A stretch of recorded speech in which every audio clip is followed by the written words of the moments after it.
দিনটি ছিল ১১ই জানুয়ারি। আমার ছোট্ট রাজকন্যার মামাভাতের কিছু ছবি, ভিডিও তোমাদের সাথে শেয়ার করলাম।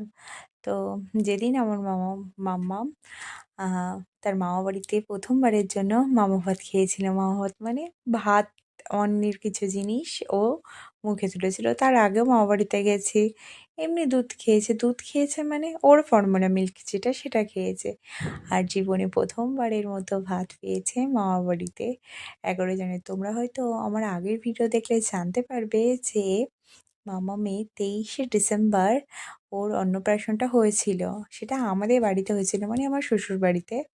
তো তারপরে তোমাদের সাথে আর কন্টিনিউ কোনো সেরকম ভিডিও ক্লিপ করা মানে শেয়ার করা হয়ে ওঠেনি।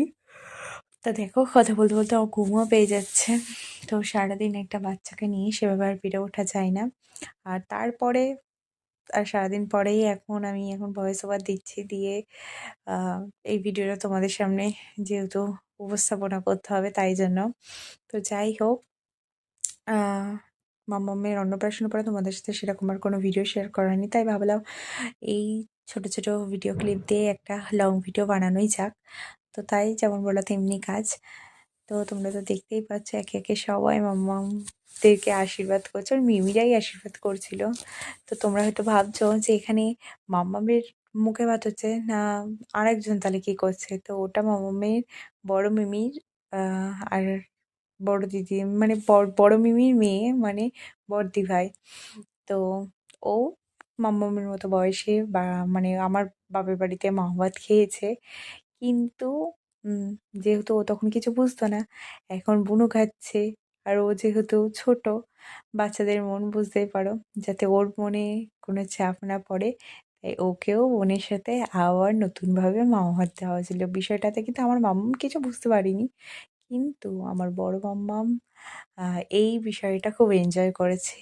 ও বোন খেতে না পারলেও দিদিভাই কিন্তু সেদিনকে একটু হলেও মুখে দানা ছুঁয়েছে আর ও এনজয় করেই খাচ্ছিল। যেহেতু মামা ভাত, তা আমরা একটা জিনিস থেকে যে খুশি হয়েছিলাম যে আমাদের ছোট মাম্মাম আ মামা ভাতে কিছু বুঝলো না, তাও ওকে খাইয়ে দেওয়া হয়েছিল ছোট মামার হাত থেকেই। মানে যে খাওয়াচ্ছে সে আমার ছোট কাকার ছেলে।